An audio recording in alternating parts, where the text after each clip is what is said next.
Hey everybody, welcome back. I'm your host, Joe JDF Foster, and today's episode is going to be about the TV show Supernatural. I'm going to give my top 10 favorite episodes for it and a little bit of knowledge from what I've taken from what I've seen of it. And I've been watching since the first season, oddly enough. But as many would know, this season's Supernatural will be the final for it.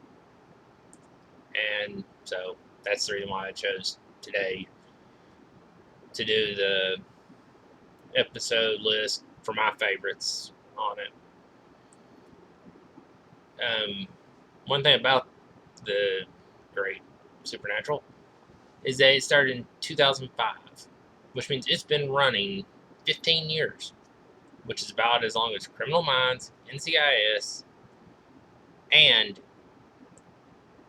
well, Criminal Minds and NCIS, anyways.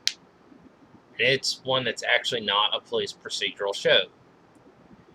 Law and Order, and Law and Order went that long, maybe a little longer. Law and Order SVU has went quite a while longer. But if you look, they also started earlier. Also, this show has outlasted the majority of shows that were on the CW that people thought were going to be good or famous or be long lasting. Charmed didn't make the number of seasons. Friends from the 90s to early 2000s didn't make the run that Supernatural has. And I question its fanhood as to whether Friends or Supernatural would actually have more based on the ideas. Supernatural was another show that CW picked up as an option that had to do with the supernatural monsters and demons, much like Buffy and Angel did, and Legacies, the originals. The only difference is this one focused on two brothers hunt, at least in the first season, to hunt down the thing that killed their mother and that their father had been tracking since they were kids. And the show has evolved more and more each season, but to some degree, in my view, has also lessened in its quality because of that. Because it changed the idea of the story and it had to evolve, which I understand, but at the same time, some things you need to keep for the story to be consistent. And having constant people come back or having things happen for them, not exactly the best idea. But like I said, the show was about two brothers who were hunting things, whether they be demons, spirits, sometimes even angels. But these things would often possess some supernatural ability of some type. Although there were a couple of episodes, such as the Benders episode in season 1, I think it was. It's either season 1, season 2, one of those two. They have an episode called The Benders, in which the villains of it are actually human. And actually remind me of a movie I saw that's old, but I can't remember what it is at the moment. Sorry. Another thing about this show is that it showed the importance of the relationship as a family, with friends, and it also showed how dangerous the idea of vengeance can be. When this series first started, the father, the brothers, they'd been hunting for this demon that killed killed the boy's mother when they were young. The father became so obsessed with tracking it down that he didn't have the kids in school very much. He'd have them constantly traveling around as he hunted these things down. But one of them would go off to college. The other would follow in the footsteps of the father, continue hunting. And while they were separated, they eventually came together, which happened in the pilot. And then eventually, because the father would disappear, from the pilot on, they would be looking for the father for a long time during the first season. And then eventually meet up with him again and hunt down the demon, which was the main villain for the first two seasons, actually. Although The first season, I can't remember how much it was actually shown. I want to say 0. But I want to say it actually made its real appearance in the second season and made it special. But that was part of what made it great, is that this thing they were hunting wasn't shown so much, and that the few times it appeared were important for that reason. In later seasons, season 4, 5, and on, they incorporated the idea of the character of God, who went by the name Chuck, and focused more on the religious tones rather than the prior seasons, which just focused on the demonology and other myths and legends about spirits and supernatural beings. But the show works overall because it incorporates religious ideologies such as revelations in the Bible and most of Christianity, and the idea of angels and demons as they were originally shown to be, where they were these angry attack soldier type figures rather than servants. And it also showed why spirits became angry spirits, and why some creatures were the way they were, and more humanized them, where sometimes we actually felt for the creature or the thing they were hunting during the week. For that week. And the show has had the same 2 main members since it started, Jensen Ackles, Jared Padalecki, in the roles of Sam and Dean. Okay, now I'm going to get on to my top 10 list. So yeah, this is going to be one of my short videos, hopefully. Number 10 on the list for my top 10 episodes, Bloody Mary, Season 1, Episode 5. And I will warn of spoilers, although I'm trying just to give summaries for the most part. The brothers arrive in a town where the legend of Bloody Mary is actually coming true, which stated that if you stem from a mirror, said the phrase Bloody Mary 3 times, she would come out and she would kill you. Well, this one took on an interesting aspect in its ideal of the Bloody Mary legend, in that Bloody Mary was actually killing people who were keeping secrets, which caused others to get hurt. But at the same time, Bloody Mary herself was actually committing these crimes, so therefore she was in herself a monster that was keeping secrets that were causing other people's deaths. But that's the idea of these. But where it had shades of gray in this episode came within the main character, Sam, and his guilt over his girlfriend's death, which is the reason why he started back on the hunting trips with his brother to hunt down the thing that killed his killed his mother, but it also killed his girlfriend. The other one is a girl that's in the episode who she got into a fight with her boyfriend that she was breaking up with, and he threatened to kill himself if she walked out because he was so in love, got the obsessive stalker type love thing going. Well, she didn't believe him. She told him, go ahead. She left. He killed himself.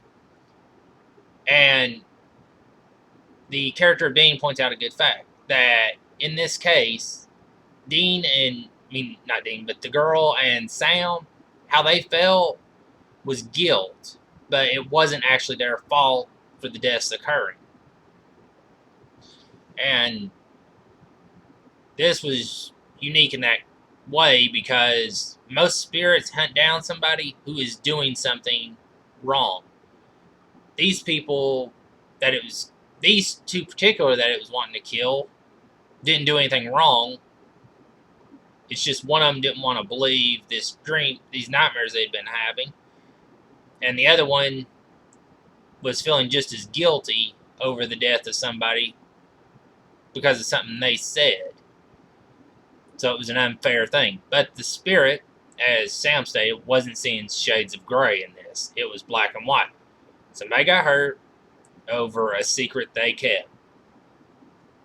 So for me, this made it interesting in that way that the spirit was punishing somebody over personal guilt, not over something that was actually, in fact, their fault. Which also made me question something for this. How big a factor guilt can be when a person feels it, if it's enough to actually make them actually in the wrong or not.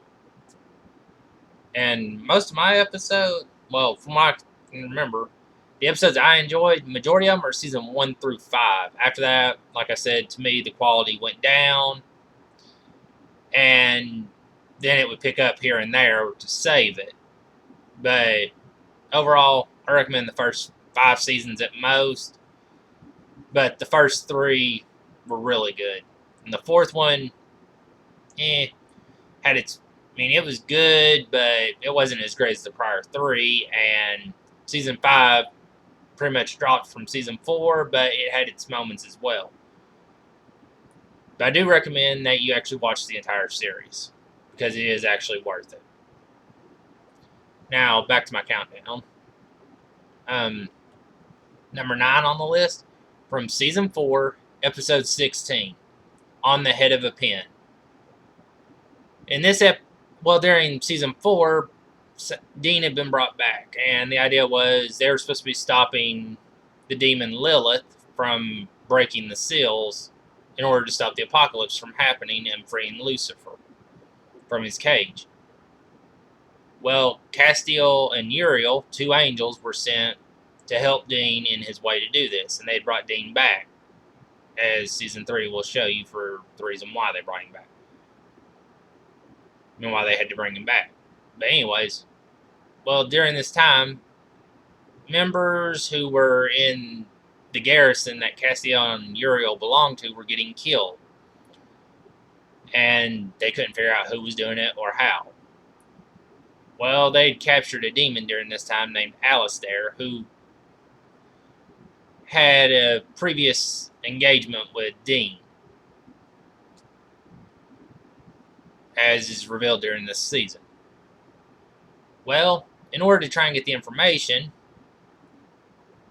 Dean was to interrogate this person. Well, interrogation in this case meant he had to actually torture him on some level.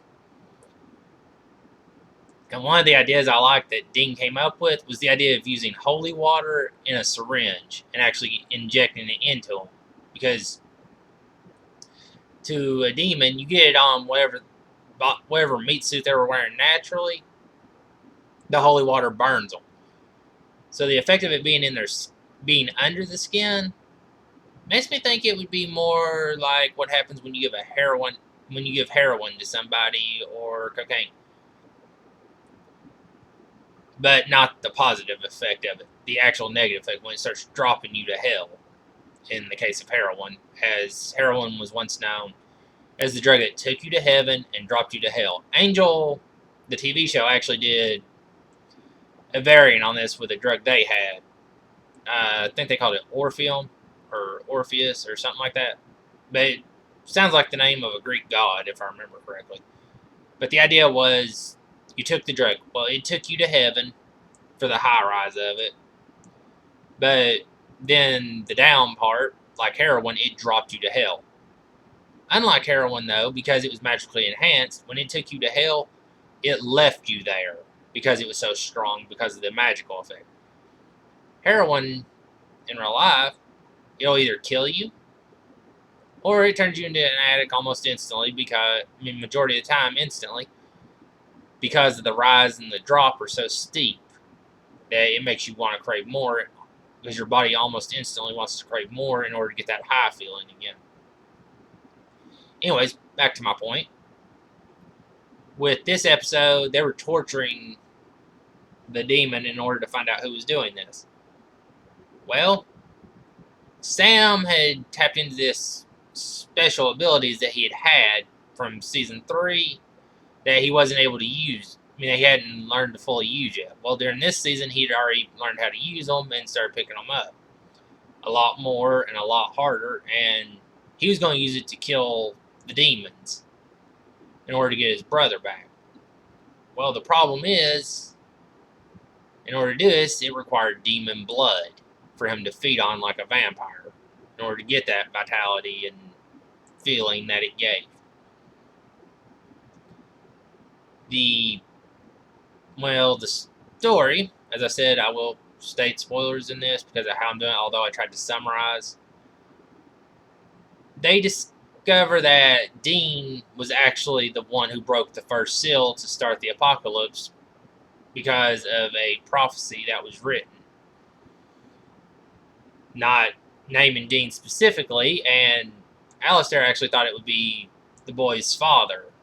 I mean, that would be Dean and Sam's father that would kickstart it, when Dean was the one who broke and actually went through with it. Also, it's discovered that an angel is in fact the killer that's killing off all the other angels. And from the way they played the character in this episode, the angel reminded me of the falling angel type archetype, which fit in with Lucifer, where he was jealous of the humans being liked by God and wanted to raise Lucifer from the cage in hell to help take over the planet and them have paradise on Earth again, in their view. Which to me seems kind of messed up, because you're going to bring Lucifer from hell, and you and these other supposed perfect beings are going to start a war and kill the humans, essentially, so that you can have paradise on Earth. But the problem is that you're going to have a lot of dead bodies, and a lot of the land that you're considering to be so great is going to be destroyed in the middle of this war. So basically, you're looking at a very big desert, essentially, when this is over. And if angels are going to be the only thing that gets to be on the planet, what's to stop those from not getting to heaven when they die from being made into angels, meaning they get to come right back to Earth? Which means the angels are essentially letting these forms that they're seeing as lesser life forms right back to the place they died at. Number 8, from Season 2, Episode 8, Crossroad Blues.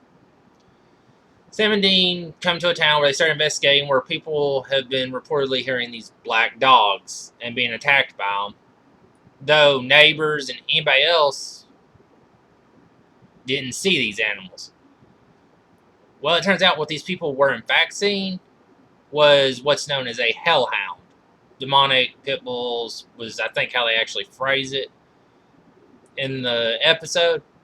But most, if you look up hellhound, that's pretty much what they are. Cerberus in Greek mythology is a great example of a hellhound, only it has multiple heads instead of one. And the idea of why they were seeing these hellhounds and why nobody else could is because they made deals with demons.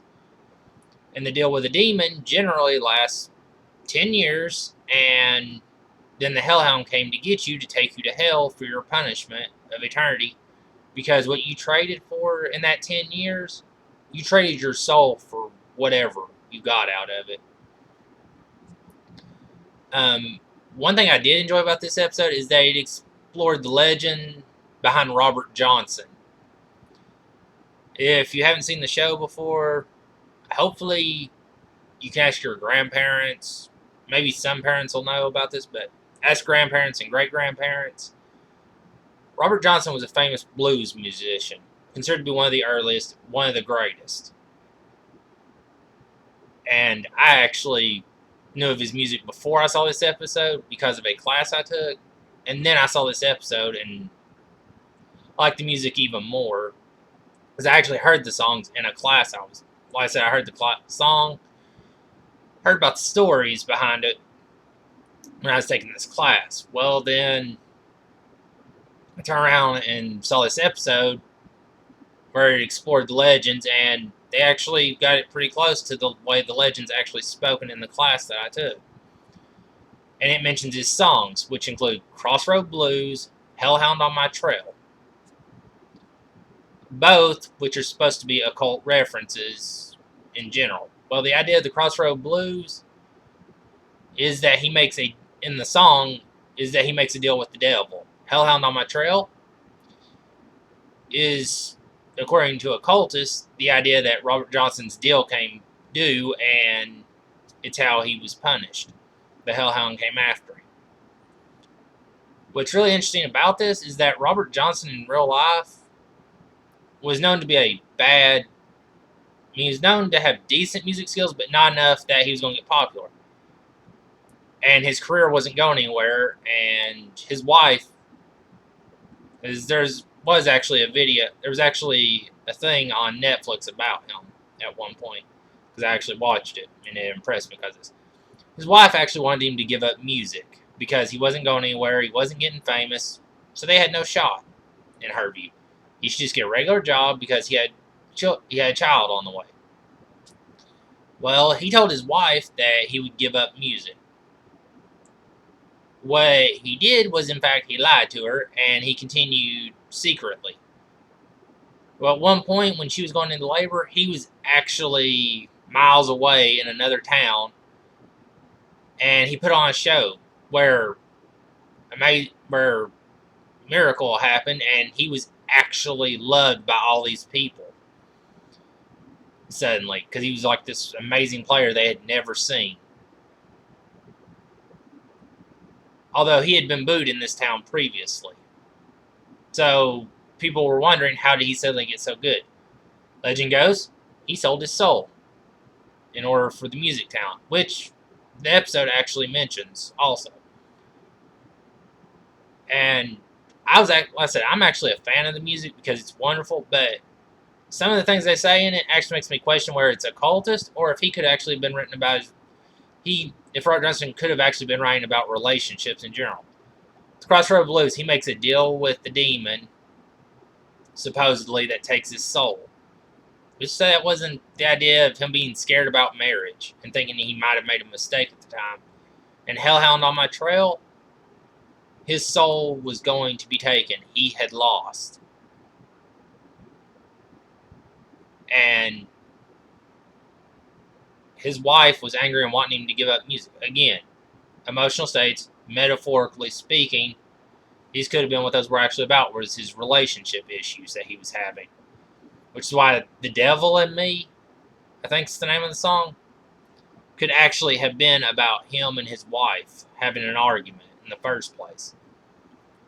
But if you haven't heard of Robert Johnson, I recommend you look him up and listen to his music because it's wonderful. And to me, it's a great example of what early blues was and what the blues should hope they could ever be.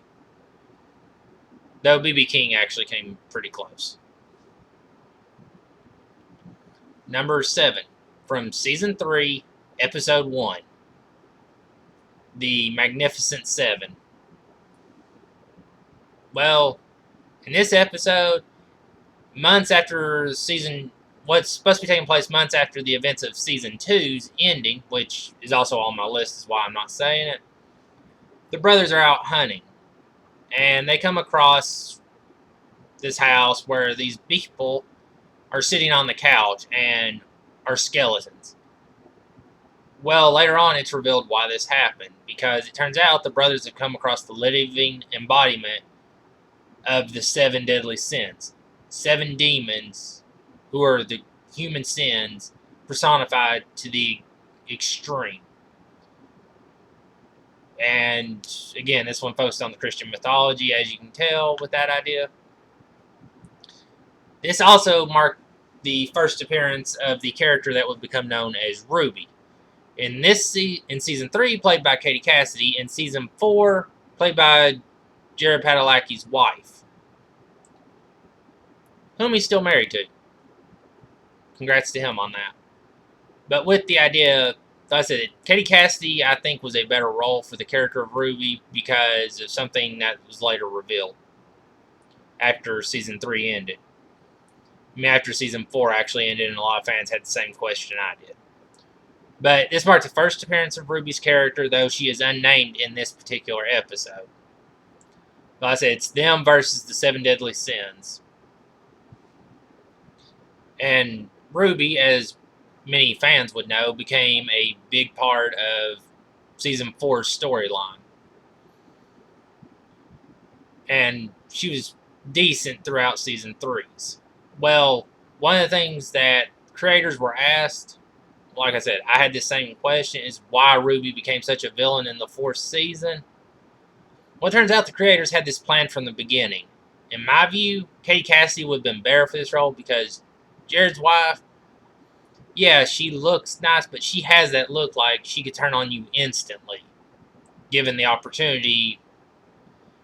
So you don't want to make her mad. Katie Cassidy, on the other hand, if you watch her during season 3 as Ruby, tends to have more of the tough girl image, but strikes you more as deep down the emotional appeal that they were looking. I mean that they were needing for the character in order to get Sam's trust.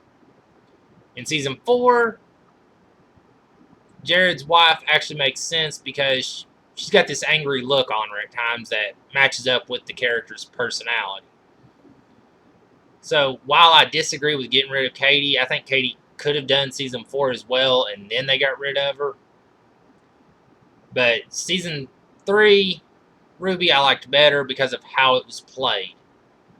Season 4, Jared's wife did really good at that role. I will give it to her, but I wasn't as big a fan because it seemed like there was something missing from it with the way she played it.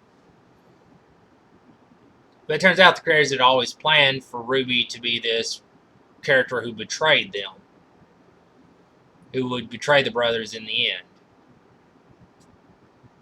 Which also struck me as questionable because the way they started, because the way they had Ruby played in the first episode of season 3 and in another episode they did with her. So it made me question it on why they thought they needed to have her betray her when she could have actually been one of those who ended up being a bigger character than she actually was. And for those of you who don't know who Katie Cassidy is, if you've watched the show Arrow, Black Canary, the blonde-haired version who was, and also known as Laurel Lance, whose father was the cop, sister was Sarah. Yeah. And also the other two doppelgangers. She played both roles of Laurel Lance's looks, which is why it works, in my view. And this one shows just how good she could have been for season 4, even though Arrow came way after this season, after the season 3 and 4 of Supernatural. Anyways, on to my next one. Now, for number 6, I actually have a tie. And it's because of the ideas that were presented in both. Kind of matched up, in my view. And Bedtime Stories, Season 3, Episode 5. And I Believe the Children Are Our Future, Season 5, Episode 6. The reason why I think these two matched up and ended up being a tie, in my view, is because they're both based on children's perceptions. In Bedtime Stories, Sam and Dean investigate a town where fairy tales matching the Brothers Grimm and earlier versions of the stories, not most of that Disney stuff that we knew before Once Upon a Time was released, and even during Once Upon a Time, but most of the stuff that came from the Brothers Grimm and the earlier version and the Hans Christian Andersen version of The Little Mermaid, those actual versions of the stories are what we were hearing. The actual dark, scary, cannibalistic versions of the stories that were basically ways of teaching children lessons. Examples of stories used in this one are The Three Little Pigs, Hansel and Gretel, and Snow White. Also, with the Snow White, this one has a medical diagnosis that was thrown in as a suggestion for why Snow White wound up the way she did at the point. Again, recommend seeing it. Overall is good, but it didn't have as much impact as it could have had, which also believe the Children of Our Future had the same issue where it could have had more impact to it than it did. Now, speaking of that one, in that episode, Sam and Dean arrive in a town, and they're working a case where these urban legends, so to speak, or at least that's how I sometimes refer to them, are coming to life. The idea that the joy buzzer would electrocute you, or that itching powder will make you scratch your brains out, literally, and even the idea that the pop rocks and soda causes your stomach to burst with ulcers from it when they mix together. When in fact, the story is actually something a little darker, but again, slight bit off from what they probably intended for it to be with the way it was being told. The story didn't come off with the impact that it could have had. So while it was a good story, it wasn't done completely right to give it that feel that prior episodes that have similar impact, I mean, that had ideas of darkness and pain, would actually work with. Like I said, that's why this one ended up being a tie for my number 6 with the Bedtime Stories episode that dealt with fairy tales coming to life. Number 5 is actually a two-parter, and it was the season 2 finale known as All Hell Breaks Loose. Season 2, episode 21, and season 2, episode 22. Now, while most will want to break this up and call it a good thing, I think you should consider it as one whole episode split into 2 parts. Like they've got it listed as part 1 and part 2, you should watch them together. If you're going to watch this one, because it makes a lot more sense and it flows better if you watch it all the way through as one. And just skip the opening credits on it. In this one, it brings down the confrontation that we've been waiting for since season 1 between Yellow Eyes, as they call him, or Azazel, as he's later known. Come to be known as. And the followers who want to open the gates of hell in Wyoming. There's this specific area in Wyoming that the demons can't get to. And it turns out it's because there's a railway system there that goes all around the state. And it is all built by the guy who built the cult, Samuel Colt.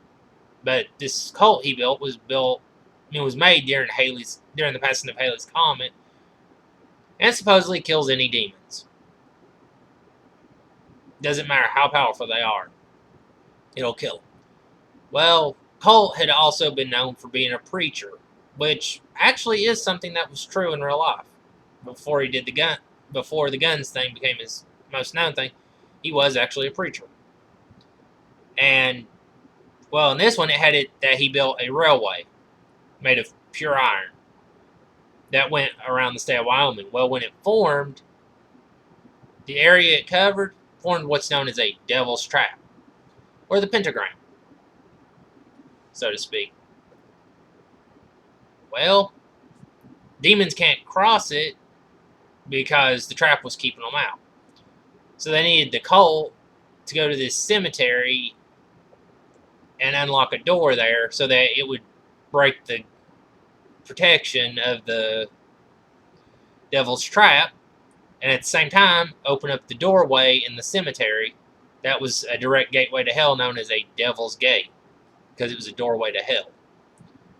Well, like I said, you get the final showdown with Azazel in this, or as he'd been known through season 1, Yellow Eyes, or the thing that killed Mother and Jess.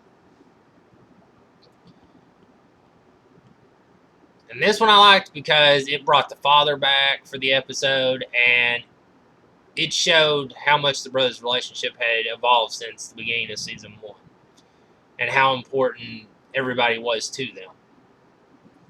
Number 4 on this list, season 5, episode 8, Changing Channels.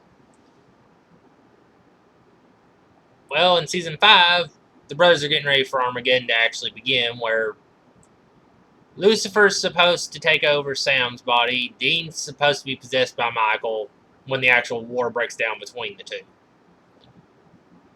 Well, the trickster is brought into this episode. He's a spirit who'd been causing mischief and making the boys' lives hell when he could. But anyways, he comes in and traps them in TV land, as Dean put it.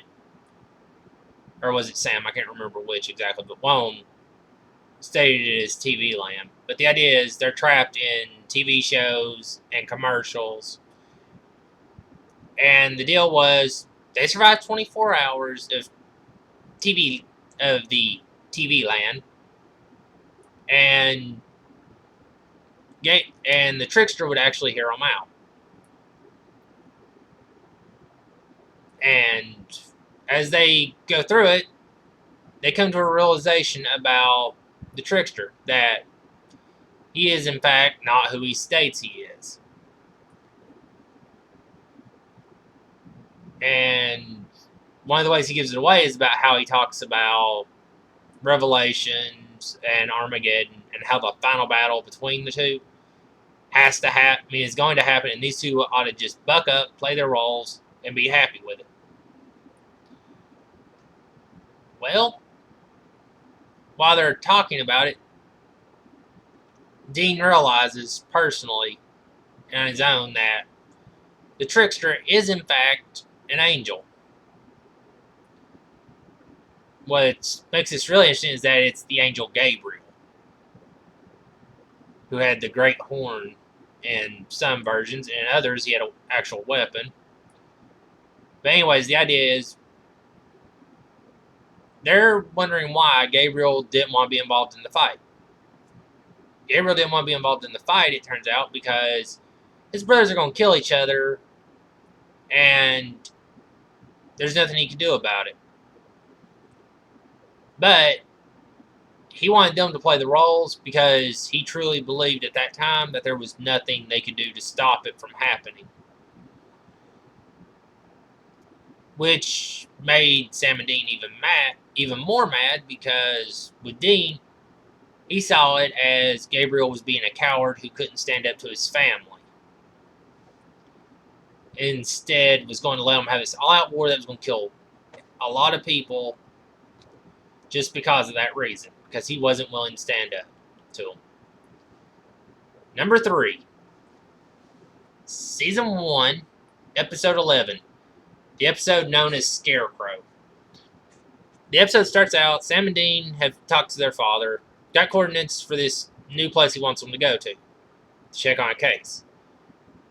Well, on the way, Sam decides he doesn't want to do this. He wants to go find his father and hunt down Yellow Eyes, who at this time he still refers to as the thing that killed Jess and Mom. Well, Dean's telling them they got a mission, they got orders to follow. Sam tells him essentially to stick it, and they decide to go separate ways. Well, while Sam's walking towards the bus, while Sam's trying to find his way out to California, he runs into a girl named Meg. This would be the first appearance of the character of Meg, who would be a big, important part of Season 1, despite how little number of episodes she actually got in it. And she would also return for Season 4, or 5, 4. She would return in Season 4 for an episode in a spirit form.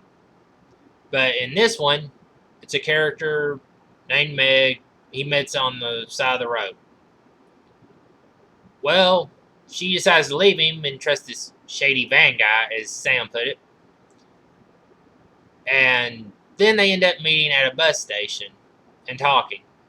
Well, during this time, Dean's actually went to the town, seen how these people are treating couples, and noticed that a lot of people who disappeared from this town passed through and never made it to their final destination, but they were couples, and it was always during the same time. So initially he has an idea of what it is, but he doesn't know what they're up against. So he goes to the library to check it out and finds out he's up against a pagan god, so to speak. Or demigod. I'm not really sure if it was god or demigod, because of the way it's phrased it. but they were known to grant prosperity and protection to those who sacrificed them.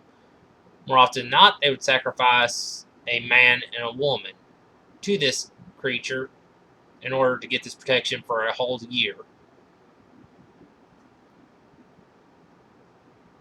Well, Sam gets a message from Dean at one point talking about how, they basically make up, Dean's basically apologizing for it. And Sam decides he needs to go check out his brother and make sure he's okay. And they end up being back together and happy. And dealing with the evil in this story.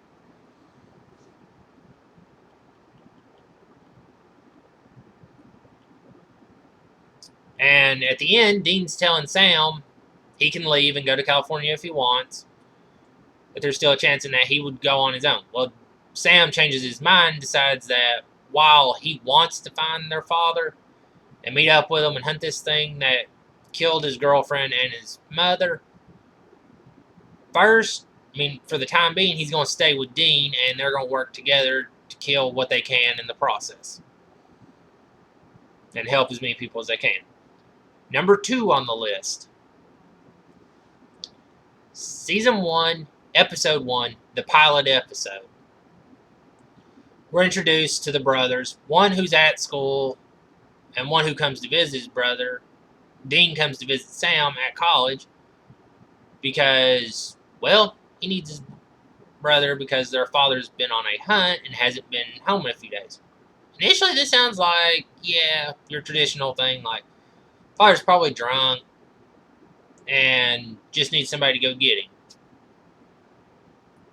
But when they said hunt, Sam's expression on his face changes, and we see why, and we find out why shortly after, because we find out what they actually mean by hunt. Also, they take a case that has to deal with a woman in white legend, which actually is known. They're doing it in California for the story, but the actual legend of the woman in white, well, at least one version of it, is well known in Illinois, a state I actually live in, and I'm proud of it. Because this legend is actually a northern legend in the state of Illinois, not one known to the south as much. But it's a story of a woman who kills men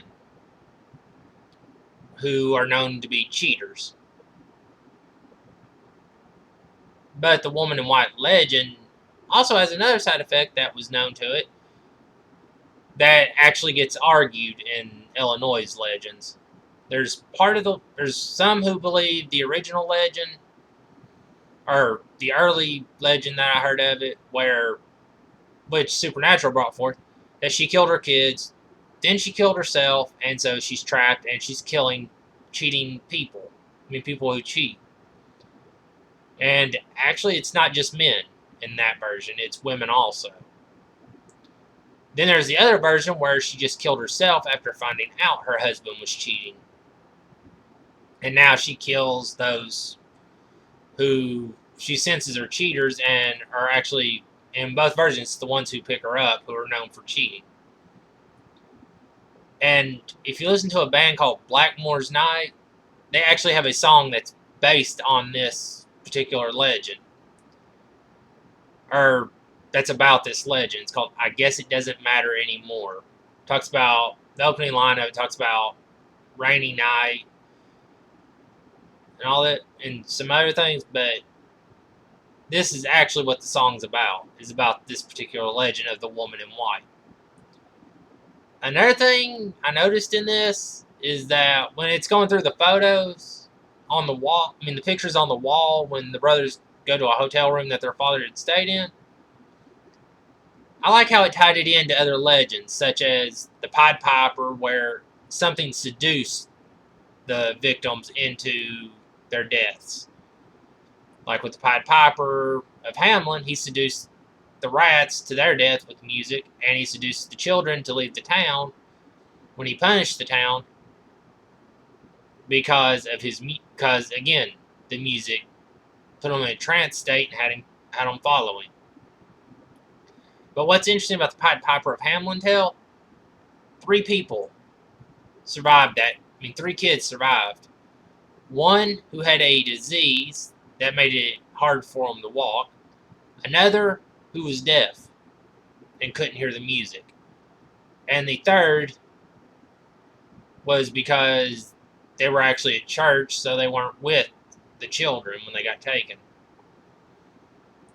Also, another thing I noticed is that one of the photos looked like the Asian legend, the Asian mythology of the Yuki-onna. I'm not exactly sure which country had that one specifically, but the idea of the Yuki-onna is known as the Snow Woman, who was a woman who was mistreated or cheated on in life, and she ended up in the mountains and froze to death. Some say she was murdered in the mountains. Others say that she died in the snow as a form of suicide. But in both of them, she was cheated on, is what led to her death. And now, in the Asian version of the Yuki-onna stories I've read, she hunts down men specifically and lures them into a cave with this beautiful image of a girl that she takes.